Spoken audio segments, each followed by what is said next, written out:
देखें, stress strain curve हमने किया था, स्ट्रेस स्ट्रेन कर्व से हमने स्टार्ट लिया था। अ, देखा था हमने सबसे पहले point A, that is called proportional limit.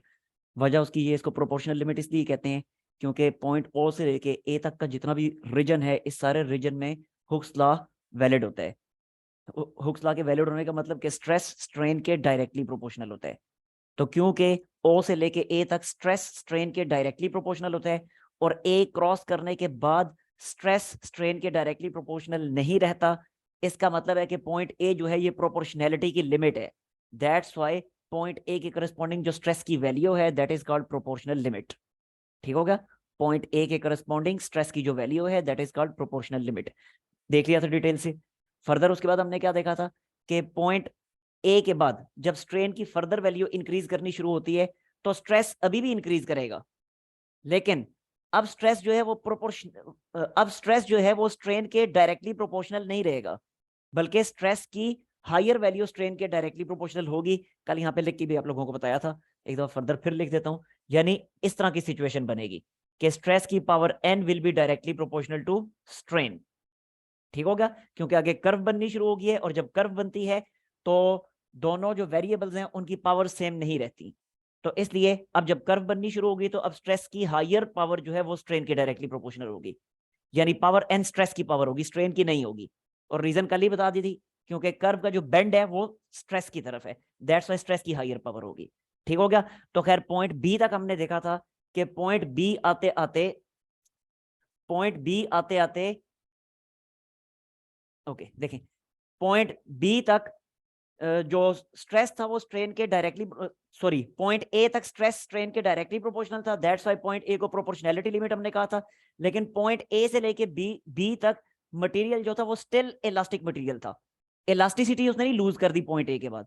Point A के बाद भी अभी वो इलास्टिक मटेरियल ही है। यानी पॉइंट ए से बी तक अप टू पॉइंट बी अगर हम स्ट्रेस उसमें से रिमूव करते हैं तो वो जो मटेरियल होगा दोबारा अपनी ओरिजिनल शेप को रीगेन कर लेगा। दैट्स व्हाई पॉइंट बी जो है इसको इलास्टिक लिमिट कहा जाता है। ठीक होगा? क्योंकि पॉइंट बी जैसे ही क्रॉस करते हैं, जैसे ही पॉइंट बी से स्ट्रेन की वैल्यू फर्दर आगे जाती है, ये पॉइंट बी के करस्पॉन्डिंग स्ट्रेन की वैल्यू है। तो जैसे ही पॉइंट बी के करस्पॉन्डिंग जो स्ट्रेन की वैल्यू है, जैसे ही इससे आगे जाते हैं तो इसके करस्पॉन्डिंग जो स्ट्रेस होगा वो स्ट्रेस इतना ज्यादा इंक्रीज कर जाएगा कि अब जो है वो स्ट्रेस के रिमूवल के बाद भी मटेरियल अपनी ओरिजिनल फॉर्म में वापस नहीं आएगा। तो पॉइंट बी वो आखिरी पॉइंट है कि जिसके करस्पॉन्डिंग जो स्ट्रेस है उस स्ट्रेस के अंडर मटेरियल अपनी ओरिजिनल फॉर्म में वापस जा सकता है। जैसे ही स्ट्रेस उससे ऊपर जाएगा, पॉइंट बी से जैसे ही स्ट्रेस ऊपर जाएगा, यानी स्ट्रेस जैसे ही इलास्टिक लिमिट क्रॉस करेगा, उसके बाद स्ट्रेस रिमूव करने के बाद भी बॉडी अपनी मटेरियल अपनी ओरिजिनल शेप में वापस नहीं आएगा। दैट्स व्हाई पॉइंट बी के करस्पॉन्डिंग जो स्ट्रेस की वैल्यू है that was called elastic limit. ठीक हो गया? यही चीज हमने लिख दी थी कि O B region is elastic region. पूरा ओ से लेके बी तक इलास्टिक रीजन है, क्योंकि ओ से बी तक स्ट्रेस रिमूव करने के बाद मटेरियल अपनी ओरिजिनल शेप में वापस जा रहा है। ए से बी तक का जो रीजन था इसके बारे में हम बता चुके थे। ए से बी तक का जो रीजन है तो ये भी इलास्टिक रीजन, लेकिन इसमें हुक्स लॉ वैलिड नहीं रहेगा, यानी स्ट्रेस स्ट्रेन के डायरेक्टली प्रोपोर्शनल नहीं रहेगा। तो it is elastic but Hooke's law is not valid. जबकि ओ से लेके ए तक का जो रीजन था इसमें हमने देखा था इलास्टिक भी है और हुक्स लॉ भी वैलिड है। ठीक हो गया? तो पूरा ओ से बी तक का रीजन जो है that is elastic region. Okay, ये तो हमने कल डिस्कस कर लिया था। अब जरा फर्दर इस चीज को देखते हैं। अब मैं इस चीज को मिटा रहा हूं, ठीक है? ये एक दफा मैंने क्योंकि रिवाइज रिपीट करना था आप लोगों के सामने, इसलिए मैंने लिखा रहने दिया। अब मैं इसे साफ कर रहा हूं। देखें जी, अब ये पॉइंट सी जो है, पॉइंट बी हमने क्रॉस कर लिया। अभी भी फर्दर हम अब स्ट्रेन इंक्रीज करते जा रहे हैं। पॉइंट बी के बाद भी स्ट्रेन फर्दर इंक्रीज करते जा रहे हैं। उसके करस्पॉन्डिंग उन मटेरियल के मॉलिक्यूल्स के दरमियान स्ट्रेस प्रोड्यूस होता चला जा रहा है।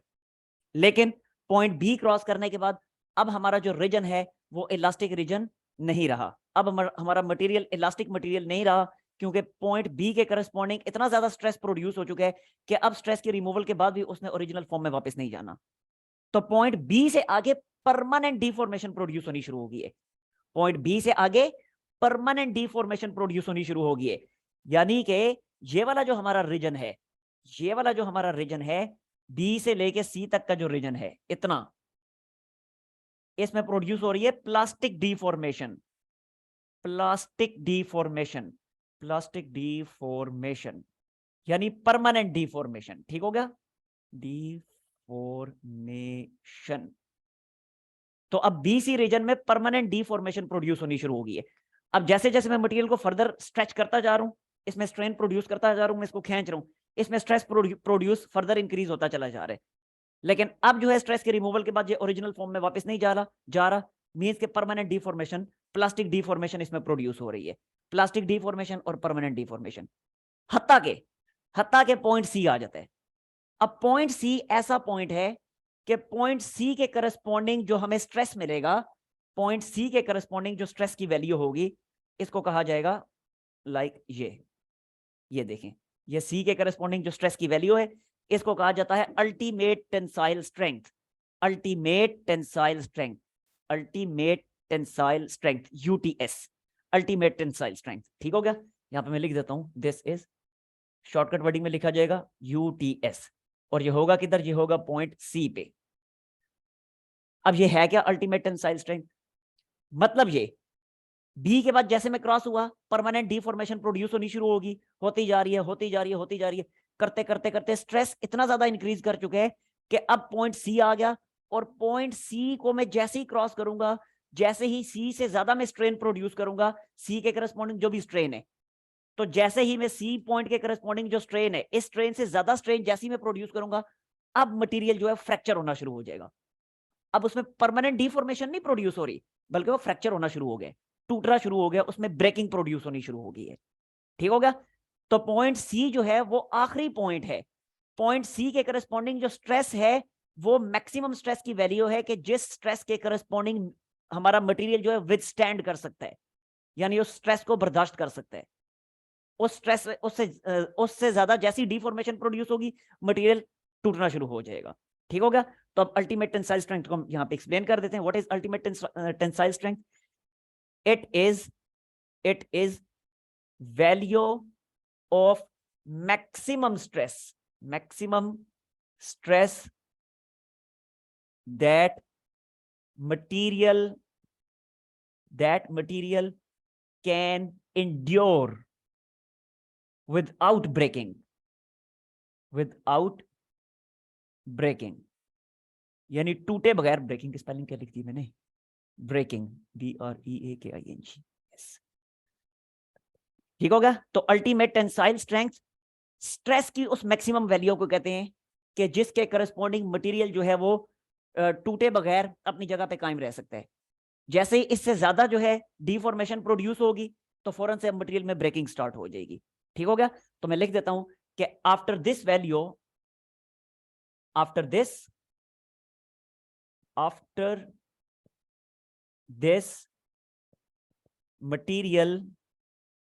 मटेरियल स्टार्ट्स ब्रेकिंग, इसके बाद मटेरियल ब्रेक करना शुरू हो जाएगा, मटेरियल टूटना शुरू हो जाएगा, उसमें फ्रैक्चर प्रोड्यूस होना शुरू हो जाएगा।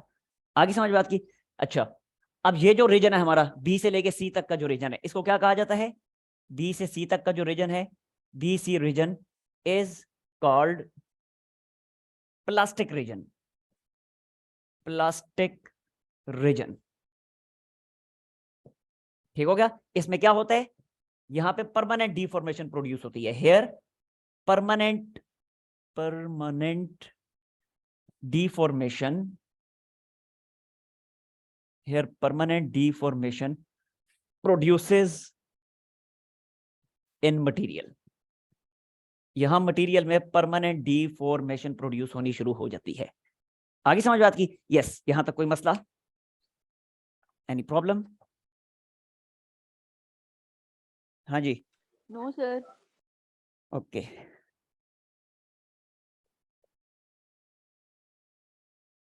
अच्छा, ये पॉइंट सी जो है ना, इसके लिए एक और नाम भी है। पॉइंट सी को एक और नाम भी दिया जाता है। पॉइंट सी का नाम है प्लास्टिक लिमिट। ठीक हो गया? इट इज आल्सो कॉल्ड, ये पॉइंट सी जो है, it is also called plastic limit. क्यों प्लास्टिक लिमिट? क्यों? चले यहीं पे मैं नीचे लिख देता हूं। Point C is called plastic limit. जी बताएं, प्लास्टिक लिमिट क्यों? हाँ जी, क्यों?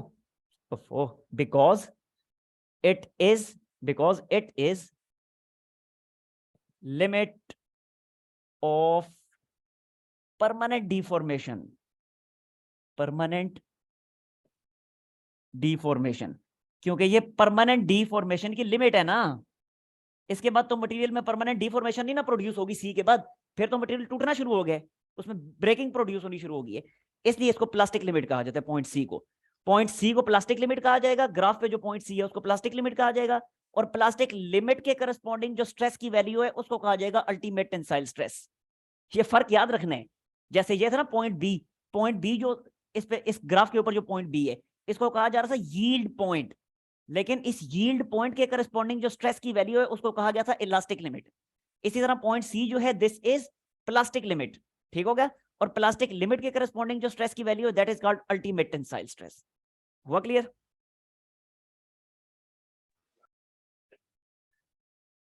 Fracture stress. अब फ्रैक्चर स्ट्रेस क्या होगा, देखें सी पे ब्रेकिंग स्टार्ट हो चुकी थी ना, यानी जैसे ही सी से आगे आपने डीफॉर्मेशन फर्दर प्रोड्यूस करनी शुरू की, मटेरियल में क्रैक्स प्रोड्यूस होने शुरू हो गए थे, ठीक है। After C, after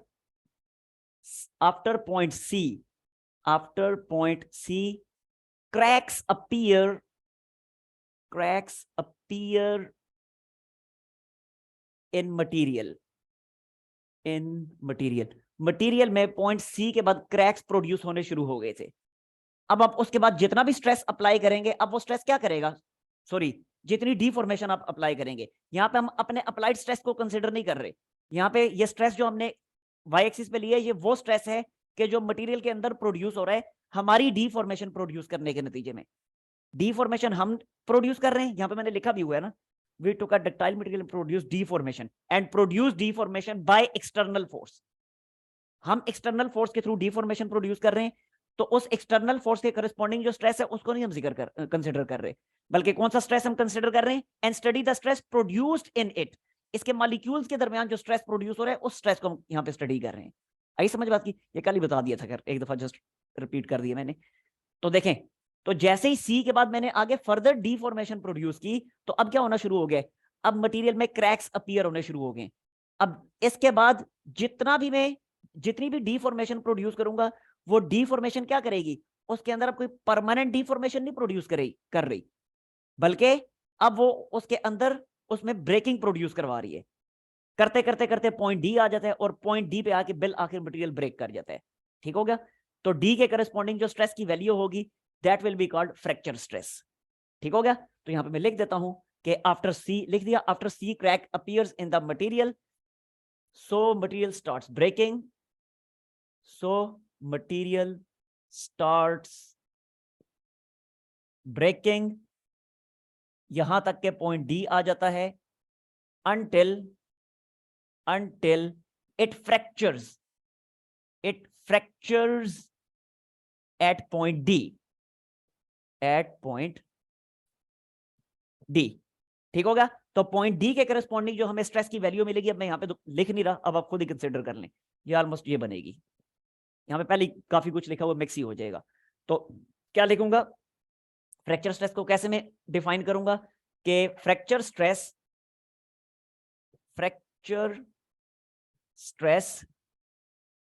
is the value of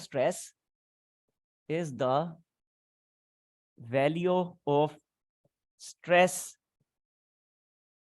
at which material breaks finally। Material breaks यानी मटेरियल दो टुकड़े होगा, सीधी सी बात है, मटेरियल ब्रेक्स फाइनली, ठीक हो गया। फर्क तो आपको पता होगा ना, क्रैक क्या होता है, क्रैक में और फ्रैक्चर में क्या फर्क होता है। क्रैक क्या होता है कि अगर ये मार्कर है ना, इसको मैं हथौड़ी लेके इसके ऊपर हैमरिंग करनी शुरू कर दूं, तो इसके अंदर जो छोटे छोटे आपको जो क्या कहते हैं उर्दू में, पता नहीं, अब मेरे जहन में लफ्ज नहीं है, फोटे ही कहते हैं हमारी पहाड़ी जुबान में, तो पता नहीं क्या कहते होंगे। तो वो जो फोटे पड़ी होती है ना, उनको क्रैक्स कहते हैं, सिंपल इज दैट। आई समझ बात की? अब वो क्रैक्स होते हैं, लेकिन जब मैं इतनी जोर से हैमरिंग करूं कि बिल्कुल ही दो पीस हो जाए, अब ये क्या हो गया, ये हो गया फ्रैक्चर। आगे समझ बात की? तो ये फर्क है क्रैक में और फ्रैक्चर में, ये फर्क है सर क्रैक में। दरार पड़ी भी होती है?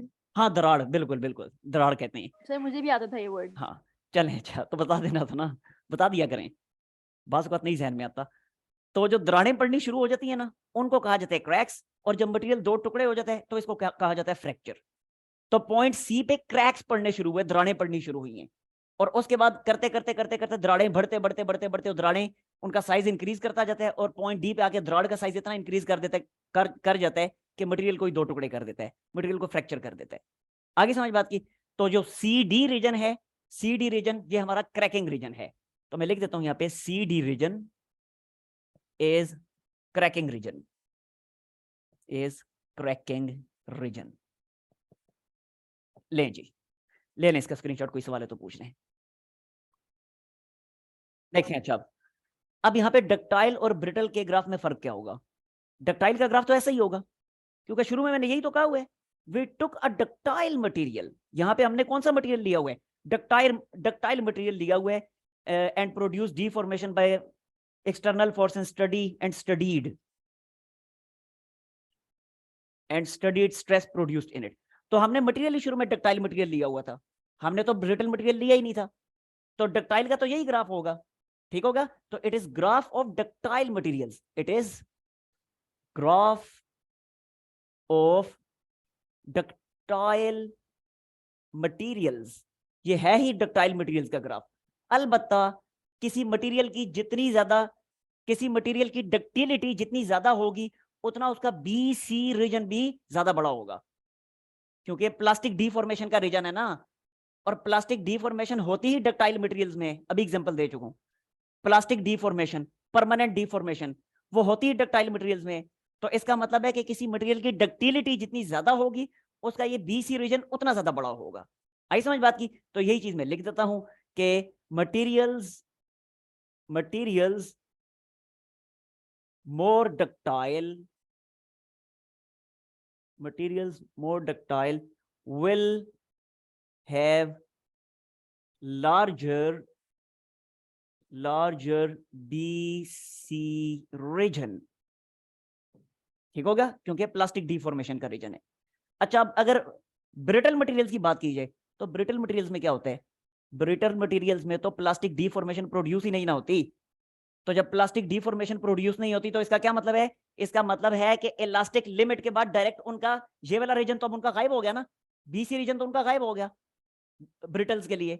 तो जब ब्रिटल्स के लिए प्लास्टिक डिफॉर्मेशन का रीजन ही गायब हो गया तो इसका मतलब है कि उनमें इलास्टिक लिमिट के बाद डायरेक्ट फ्रैक्चर आ जाता है। आई समझ बात की? तो यही चीज मैं यहां पे लिख देता हूं कि in brittle materials brittle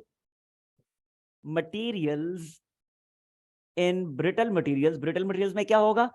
B C region does not exist, BC region does not exist, या तो एग्जिस्ट ही नहीं करेगा या फिर बहुत छोटा होगा और वेरी स्मॉल, ठीक हो गया?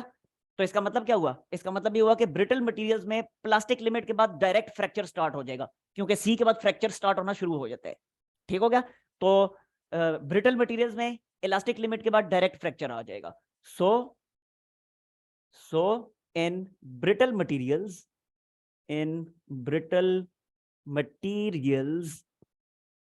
so in brittle materials after elastic limit के बाद, इलास्टिक लिमिट कौन सा पॉइंट है? Elastic limit point B. After elastic limit we get fracture point, direct ही फ्रैक्चर पॉइंट आ जाते हैं इनमें। आगे समझ बात की? तो इस तरह के जो मटेरियल्स होते हैं वो ब्रिटल मटेरियल्स होते हैं। तो ब्रिटल मटेरियल के ग्राफ में बी सी रीजन एग्जिस्ट नहीं करेगा, बस ये पॉइंट आपने याद रखना है। बाकी सारा ऐसे ही ग्राफ होगा, ब्रिटल्स का भी ऐसे ही जो है, शुरू में प्रोपोर्शनल लिमिट आएगी, फिर इलास्टिक लिमिट आएगी, लेकिन होगा क्या कि आगे जो प्लास्टिक डिफॉर्मेशन का रीजन है वो ब्रिटल में एग्जिस्ट नहीं करता, क्योंकि ब्रिटल्स में प्लास्टिक डिफॉर्मेशन, परमानेंट डिफॉर्मेशन नहीं होती, लिहाजा इलास्टिक लिमिट के बाद डायरेक्ट फ्रैक्चर स्टार्ट हो जाएगा। That's it. हाँ जी, ये चीज क्लियर हो गई? यस। अच्छा, सवाल मेरा ये है आपसे, मुझे बताएं कि डक्टाइल मटेरियल्स ज्यादा सेफ होते हैं या ब्रिटल मटेरियल ज्यादा सेफ होते हैं टुवर्ड्स ब्रेकिंग? यस, कौन से ज्यादा सेफ होते हैं, डक्टाइल्स या ब्रिटल। ब्रिटल्स? ले जी देख लें, डक्टाइल मटेरियल्स, मैं बल्कि इसको साफ कर देता हूं, इसका पहले स्क्रीनशॉट ले लें, फिर मैं इधर लिखता हूं। जल्दी जल्दी करें, 2 मिनट लगाएं। कौन से ज्यादा कौन से ज्यादा सेफ होते हैं, डक्टाइल्स या ब्रिटल्स?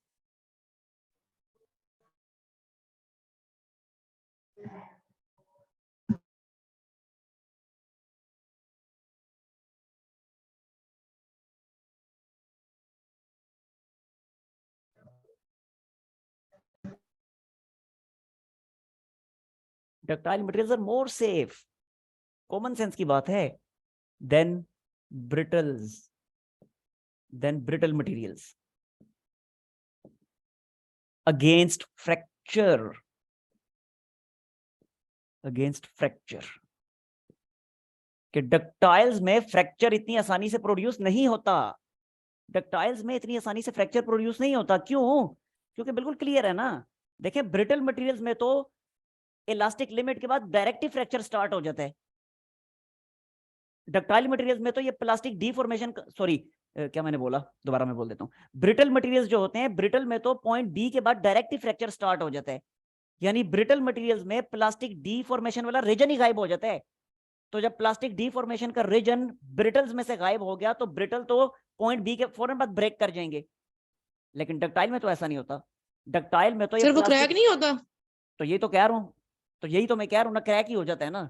ये मैंने क्या कहा है, ductile materials are more safe than brittle materials against fracture. यही तो मैंने कहा था कि कौन सा ज्यादा सेफ होता है, तो डक्टाइल ज्यादा सेफ होते हैं, क्योंकि डक्टाइल में प्लास्टिक डीफॉर्मेशन का रीजन मौजूद होता है, परमानेंट डीफॉर्मेशन का रीजन मौजूद होता है, जिसकी वजह से डक्टाइल इतनी आसानी से ब्रेक नहीं करते। उनमें जैसे जैसे हम स्ट्रेन, उनमें जैसे जैसे डीफॉर्मेशन ज्यादा हम प्रोड्यूस करते जाते हैं, वैसे वैसे क्या होता है, वैसे वैसे प्लास्टिक डीफॉर्मेशन की वजह से परमानेंट डीफॉर्मेशन उनमें प्रोड्यूस होती जाती है। इतनी जल्दी जल्दी उनमें क्रैक अपीयर नहीं होता डक्टाइल्स में। Yes sir. तो यस। डक्टाइल्स में इतनी आसानी से क्रैक अपीयर नहीं होता, परमानेंट डीफॉर्मेशन की वजह से परमानेंट डीफॉर्मेशन स्टार्ट हो जाती है। लेकिन ब्रिटल में क्या होता है, ब्रिटल में जैसे ही इलास्टिक लिमिट क्रॉस हुई फौरन से फ्रैक्चर स्टार्ट हो गया, क्योंकि वहां पे प्लास्टिक डीफॉर्मेशन का रीजन गायब है बीच में से। तो इसलिए हम कहते हैं कि ductile materials are more safe than brittle against fracture. समझ आ गई बात की? क्लियर हुआ? साथ रीजन भी लिख देता हूं, to presence of due to presence of plastic region, due to presence of plastic region in ductile materials, in ductile materials। समझ आ गई बात की? यानी डक्टाइल मटेरियल्स में जैसे ही प्लास्टिक डीफॉर्मेशन स्टार्ट होती है, वो प्लास्टिक डीफॉर्मेशन हमें आगाह कर देती है कि भाई आगे फ्रैक्चर आने वाला है। तो फ्रैक्चर के बारे में वो हमें पहले ही इन्फॉर्म कर देती है प्लास्टिक डीफॉर्मेशन। लेकिन ब्रिटल में क्योंकि प्लास्टिक डीफॉर्मेशन होती नहीं है, लिहाजा वो हमें फ्रैक्चर के बारे में आगाह नहीं कर सकती। तो जब फ्रैक्चर के बारे में आगाह नहीं कर सकती तो हम किसी किस्म की कोई सेफ्टी मेजर्स नहीं ले सकते। लेकिन डक्टाइल्स के केस में प्लास्टिक डीफॉर्मेशन क्योंकि मौजूद होती है, वो हमें आगाह कर देती है कि आगे जो है अब फ्रैक्चर आने वाला है, लिहाजा कोई ना कोई अपना जो है ना सेफ्टी का इंतजाम कर लो। ठीक हो गया? तो यही चीज मैं लिख देता हूं, ductile materials are more safe than brittle material against fracture due to presence of plastic region in ductile material, informing us fracture is ahead। तो डक्टाइल में हमें ये प्लास्टिक डीफॉर्मेशन आगाह कर देती है कि आगे फ्रैक्चर आने वाला है, informing us fracture is ahead, so that we may take safety measures.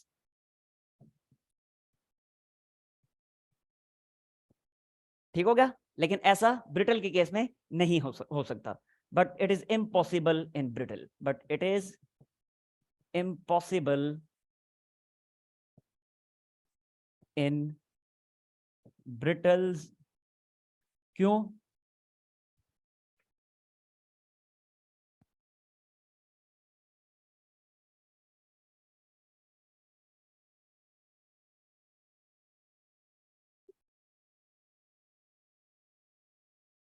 मजदूर कसम से बताइए क्या है।